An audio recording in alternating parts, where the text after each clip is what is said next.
Hi, and welcome to the introductory webcast to the IPSASB Sustainability Reporting Standard Exposure Draft 1, Climate-Related Disclosure Standard. My name is Celine Chan, and I'm a principal at the International Public Sector Accounting Standards Board. And my name is Karen Leung, manager at the International Public Sector Accounting Standards Board.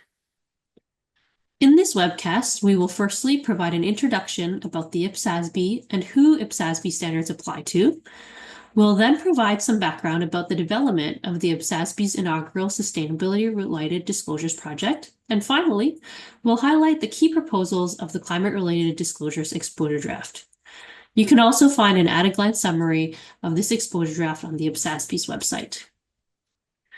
So to start, we wanted to provide some background about the International Public Sector Accounting Standards Board, or IPSASB, for viewers who are not familiar with the organization. It is an independent standard-setting body that sets financial reporting and sustainability reporting standards for the public sector. The IPSASB has historically set the International Public Sector Accounting Standards, referred to as IPSAS. We currently have 39 accrual-based IPSAS. To provide better information for public sector financial management and decision-making, the IPSASB supports the alignment of its financial reporting standards with the International Financial Reporting Standards, IFRS, issued by the International Accounting Standards Board, and identifies public sector specific issues that warrant departure from IASB documents where appropriate. The IPSASB also has 3 recommended practice guidelines, referred to as the RPGs, which provide guidance on good practice in general purpose financial reports that are not financial statements. And with the publication of SRS ED1, the IPSASB will have its first sustainability reporting standard exposure draft. So just to note that these standards are independent suites of standards. So entities that apply IPSAS are not required to apply RPG or the SRS standards. And similarly, an entity that decides to adopt the IPSASB sustainability reporting standards are not required to apply IPSAS or any other GAP or other frameworks. These standards are developed following a robust, inclusive, and open due process that includes oversight from the Public Interest Committee, which is comprised of representatives from the World Bank, IMF, OECD, and INTOSAI, and that ensures standards are developed in the public interest. The board itself is comprised of 18 public sector finance experts from different regions around the world and from different functional backgrounds. And the IPSASB is funded by various like-minded entities and governments around the world, including the World Bank, which is supporting the Climate-Related Disclosures Project. So that takes us to who do these IPSASB standards apply to? To be clear upfront, we develop for the public sector, but how do we define the public sector? The IPSASB deliberates and defines the public sector and designs its standards for these entities who meet all 3 of the following criteria. So firstly, those who are responsible for the delivery of services, including goods, services, policy advice, to benefit the public or redistribute income and wealth. Secondly, those that mainly finance their activities directly or indirectly by means of taxes or transfers from other levels of government, social contributions, debt, or fees. And thirdly, they do not have the primary objective to make profits. So this can include a wide range of public sector entities, such as national and local governments, government ministries and agencies, public sector social security funds, and international governmental organizations. As mentioned earlier, the IPSASB has historically set standards for financial reporting, and this is our first sustainability reporting standard.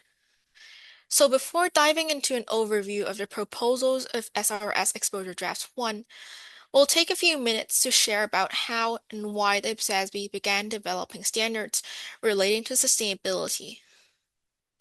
The IPSASB sustainability journey officially began in January 2022, when the World Bank issued a report urging the IPSASB to lead a global consultation on developing public sector sustainability reporting standards, highlighting that there currently are no sustainability reporting standards for public sector entities who play a critical role in sustainable development and also make up approximately 40% of global bond markets. The report and the IPSASB recognize the importance of standardized, consistent, and comparable reporting on sustainability by public sector entities, given sustainability decisions are part of the government's core mandate. Governments are the steward of public sector assets, and they have unique tools and levers not available in the private sector, such as taxes, subsidies, and the ability to regulate. These tools or levers can influence and change the behaviors of citizens and corporations to lead to a more sustainable future. In addition, given the scale of investment involved and needed to coordinate action across the economy, funding from capital markets will be needed, and therefore sustainability information from all sectors will be essential. Therefore, in response to the report launched by the World Bank, in May 2022, the IPSASB launched a global consultation proposing that the IPSASB should lead the development of sustainability reporting standards for the public sector, that the first projects should be on climate-related disclosures and general disclosure requirements, and that this guidance needed to be developed as soon as possible. The IPSASB received strong support from respondents that it should lead the development of sustainability reporting standards for the public sector. Based on this strong support, the board decided to begin research and scoping on 3 priority projects in December 2022. The 3 priority projects that were selected for research and scoping include sustainability-related disclosures, drawing from IFRS S1 private sector guidance, climate-related disclosures, drawing from IFRS S2, natural resources and biodiversity, through adding a sustainability reporting element to IPSASB's ongoing financial reporting project on tangible natural resources.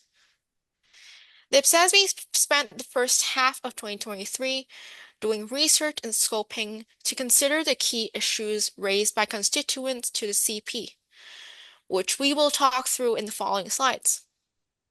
Through research and scoping, the IPSASB decided to move forward with the development of a climate-related disclosure standard as the first public sector sustainability reporting standard in June 2023. The IPSASB's decision to take on climate first was a pragmatic approach given current resources available and that climate was supported as the first priority topic coming from the consultation feedback. It also serves as a practical framework to start sustainability standards development, giving the advanced discourse in climate-related topics. With regard to the key issues raised by constituents, the IPSASB began to take steps to address these, including the need to sustainability expertise through establishing expert processes, determining its approach to leveraging public-private sector guidance, and addressing the dual role of governments. We will walk through these in the next few slides. The IPSASB understands the importance of advice from subject matter experts, particularly in this growing field of sustainability. Therefore, at the IPSASB, we are extremely grateful to receive continuous support through expert advice from 3 sustainability reporting groups. First, the IPSASB established the Sustainability Reference Group, the SRG, which consists of representatives of public and private sector organizations or individuals, providing the IPSASB with high-level advice on the IPSASB's sustainability strategy and work program, advice on projects, including views on key technical issues or matters that may impede the adoption of effective implementation of IPSASB sustainability reporting standards, and advice on other matters of relevance to the sustainability reporting and standard setting activities of the IPSASB. Second, the Climate Topic Working Group has provided project-specific recommendations on key technical matters and assists with developments of the content in the climate-related disclosure standard, and is made up of both international and national standard setters, providing the IPSASB with practical experience on setting sustainability standards for the public sector. The Sustainability Information Forum, the SIF, which will be launched in November 2024, will be an open public forum to engage with potential future users and preparers to get feedback based on real-life experience and examples on the implementation of the standard. We recognize the importance of having standards that can be implemented and will be useful for users. So this feedback will be critical to support the development of a public sector sustainability standard. The second key issue that respondents to our consultation paper highlighted was a need to adapt private sector guidance for the public sector. Respondents noted that it was important to align with private sector guidance. The private sector has developed strong principles. These should be used as appropriate to maintain access to capital markets. As mentioned, sovereigns make up 40% of the global bond market. In order to continue to access it, the public sector will need to have reporting that is similar to the private sector. This also enhances consistency and understanding of information across sectors. The closer the public sector guidance is to that of the private sector, the more useful information is for investors. For example, for Scope 3 emissions, as private sector disclosures develop to include Scope 3 emissions, they will quickly need information from the public sector for their own emissions in regards to how that feeds into the private sector entities' upstream and downstream activities. The more consistent the principles are between the private and public sector, the better the data, the more easily it can be shared. Leveraging private sector guidance also enables delivery of the public sector standard with haste. Respondents agreed with the urgency and need for standards and that the IPSASB should not write bespoke standards, but the standards are needed now. However, respondents noted that there was a need for public sector guidance, that the private sector standards should not fully address public sector user needs, particularly because the public sector's role emphasized service delivery as opposed to profit motive. And the public sector has a unique dual role through its ability to influence decisions or behaviors of other entities and individuals through exercising its sovereign powers, such as the ability to tax, subsidize, and regulate. Therefore, the IPSASB decided to leverage private sector guidance to the extent appropriate, drawing from the IPSASB's global baseline, primarily from IFRS S2 climate-related disclosures, while incorporating the multi-stakeholder approach from the GRI standards and adapting these private sector guidance to ensure that the IPSASB SRS addresses the core responsibilities of the public sector effectively. The other issue that was raised by constituents was really focusing on the dual role of public sector entities, as they have the ability to set policy and regulate. So to address the public sector's dual role, the IPSASB considered the multifaceted nature of public sector and the fundamental role that governments play in climate action. So to start, the IPSASB recognized that there are existing international agreements and national commitments that governments have already made around the world. These international commitments, the latest ones being the UN SDGs and Paris Agreement, underlay and set the background for understanding the entity's context. These agreements represent a collective commitment on climate action of governments, but they also extend to the entire economy as general governments commit to the agreements and national targets and influence all the sectors of the economy. So the IPSASB identified two perspectives on how public sector entities interact with climate-related issues, for which SRS ED 1 proposes to provide disclosures on. So first, on the left of this graph, public sector entities contribute to and are affected by climate change through its own operations. So public sector entities alone have a significant economic, environmental, and social impact, as governments contribute over 40% of global GDP and employ more than 20% of total employment. So these disclosures about their own operations would address those day-to-day activities of public sector entities, such as the public sector activities to run schools, hospitals, or other services. And those disclosures are proposed to align with IFRS S2.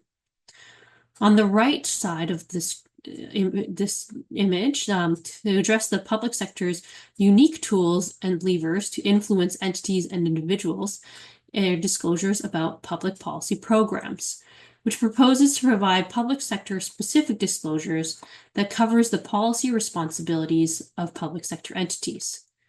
The IPSASB decided that specific disclosure requirements and guidance about this were necessary because the public sector has this unique ability to set policies and regulations which impact the economy, environment, and people. This role is unique and specifically highlighted by responses to our consultation, and this role is not covered by private sector guidance, and so this additional public sector specific guidance is needed. So in the next few slides, we'll dive deeper into the disclosures about public policy programs and own operations. So to start, we'll look at the disclosures about an entity's own operations. These disclosures are to provide information about the climate-related risks and opportunities that could affect the entity's day-to-day activities and is applicable for all public sector entities and their various service delivery activities. So the SRS ED1 proposes an entity provide disclosures aligned with the Task Force for Climate-related Financial Disclosures, TCFD, and IFRS S2, and provides additional application guidance to address public sector context. The IPSASB decided that the alignment with IFRS S2 meets the information needs of primary users of public sector general purpose financial reports, and it supports consistency between public and private sector reporting, which is important to support investment from capital markets, as Karen described and alluded to earlier. But the SRS ED1 does include some adaptations for the public sector, such as the focus on providing information on climate-related risks and opportunities to an entity's long-term fiscal sustainability. So that includes the entity's continued ability to fulfill its objectives, including meeting its service commitments, like running the public schools or hospitals. So another example, for instance, a Ministry of Transport that identifies part of its jurisdiction is in an area of high risk for sea level rise. They would disclose about how they oversee, respond, manage, and monitor the physical risks of sea level rise to the network of roads and highways that they're responsible for, which could potentially lead to long-term challenges in developing infrastructure. So the proposed disclosure requirements are aligned with the 4 pillars of TCFD and IFRS S2. So looking across at the 4 pillars, governance looks at disclosures about the oversight and management to monitor, manage, and oversee the climate-related risks and opportunities to the entity's operations. Strategy discloses about the entity's strategy and decision-making process, the current and anticipated financial effects, and the climate resilience of the entity's strategy and operational model. Risk management provides disclosures about the entity's risk management processes and policies to identify, assess, prioritize, and manage climate-related risks and opportunities. And finally, metrics and targets provide disclosures about performance indicators and targets the entity uses to measure the performance towards its strategic goals. This includes requiring scope 1, 2, and 3 greenhouse gas emission disclosures.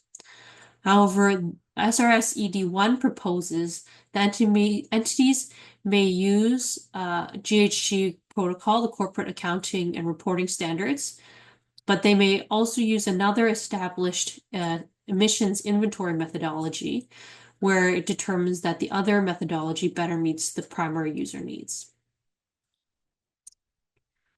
Turning to the public sector's public policy role, SRS ED1 proposes disclosures about climate-related public policy programs and their objectives. This includes any public policy programs, such as laws, regulations, taxes, or subsidies, that have a primary objective to achieve climate-related outcomes. We refer to this as climate-related public policy programs. These additional disclosures are required only for select entities who are responsible for the outcomes of a public policy program, which may be sovereign or sub-sovereign public sector entities that are accountable for the success and outcomes of the programs. So, for example, that Ministry of Transport, they design and develop an electric vehicle subsidy program with a primary objective to encourage the transition to low carbon technology and reduction in greenhouse gas emissions. They would provide disclosures about this subsidy program and its outcomes. So the disclosures, again, follow the 4 pillars of TCFD, but focus on the understanding the decisions and processes around the climate-related public policy programs. So walking through the 4 pillars, starting with governance, these disclosures would provide information about the governance processes, controls, and procedures that the entity uses to monitor, manage, and oversee the development, implementation, and results of climate-related public policy programs.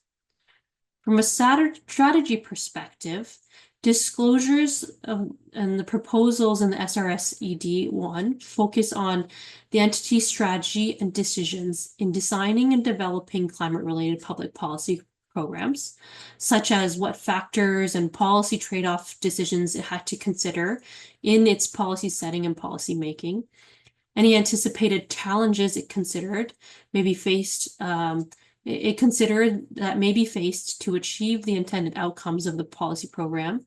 And finally, the financial implications of the climate-related public policy program, such as costs and funding for the programs. From a risk management perspective, disclosures would be about how the entity manages the challenges to achieving the intended outcomes of its climate-related public policy programs. And finally, for metrics and targets, the disclosures would be about metrics that the entity uses to monitor the outcomes of the climate-related public policy programs, including the change in GHG emissions that are reasonably attributable to the climate-related public policy programs and how it's progressing towards its targets.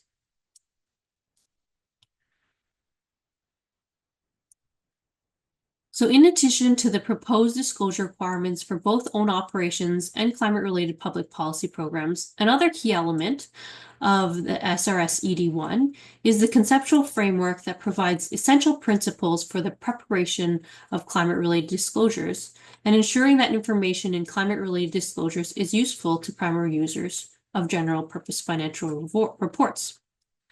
An overarching conceptual foundation to reporting is materiality, and this underpins and applies to all the disclosure requirements in SRS ED1, and these should provide disclosures of information that is material to its primary users. IPSASB explored the different approaches to materiality and sustainability reporting to consider the appropriate approach for public sector climate-related disclosures in light of the scope of reporting and considering the ongoing debate on materiality in sustainability reporting and the various terms, including double materiality, impact material, financial materiality, dynamic material, to name a few. Based on the IPSASB deliberations and advice from our sustainability reference group, the focus of materiality was determined to be based on the information needs of primary users and ultimately requires professional judgment given it is highly entity specific. In the end, IPSASB looked to the IPSASB conceptual framework as the basis for public sector concepts, including the definition of materiality, who are the primary users and objectives of reporting, and ultimately, the primary users are aligned with the IPSASB's conceptual framework, which includes service recipients and their representatives, and resource providers and their representatives. So this is a broader multi-stakeholder approach and goes beyond investors, but looks across to the different types of users for public sector information. That includes citizens, taxpayers, donors, funding sources for governments. It also aligns with our conceptual framework as the definition of materiality and objectives are around decision-making and accountability. These principles of decision-making and accountability equally apply to sustainability reporting because of the need for accountability from a public interest perspective. And finally, connectivity between financial and sustainable reporting is supported by aligning definitions across materiality and financial reporting standards. So given the broader definition of users and objectives, it can encompass all types of information that can influence the discharge and accountability of decisions that service recipients and resource providers make. The IPSASB recognized that the nature of much of sustainability information differs from financial information, and SRS ED1 proposes additional application guidance to support preparers and users in determining materiality for climate-related information. In addition to materiality, another key concept and conceptual foundation is the need for faithful representation of information that is complete, neutral, and free from material error in a manner that is relevant, understandable, timely, comparable, and verifiable. Another requirement is that the reporting for climate-related disclosures should be provided by the same reporting entity as the related financial information, financial statements. And lastly, an entity shall provide the information that enables primary users to understand the connections between different sets of information, including between climate-related disclosures, between financial statements, and across other general-purpose financial reports. Looking ahead, the exposure draft will be open for public consultation for 120 days. Your engagement is vital to driving meaningful change, so we do hope you take part. The IPSASB encourages its constituents and any other interested parties to comment on the SRS Exposure Draft 1. The deadline for the submission of comments is on the 28th of February 2025. The SRS ED1 includes 10 specific matters for comments on which the IPSASB is seeking feedback. Respondents may choose to answer all the specific matters for comments or just a selected few. But more importantly, the IPSASB also welcomes comments on any other matters within the scope of the project that respondents think should be considered. Comments can be submitted electronically through the IPSASB website. After the comment period, all comments will be discussed by the IPSASB at its future public meetings, and the feedback will be considered when developing the final standard on climate-related disclosures. This final IPSAS SRS is expected to be approved in the second half of 2025. As mentioned previously, we will also be launching the Sustainability Implementation Forum in November, for which we are seeking volunteer entities to help test parts of the standard to get feedback from implementing proposals and ensuring that it meets practical needs.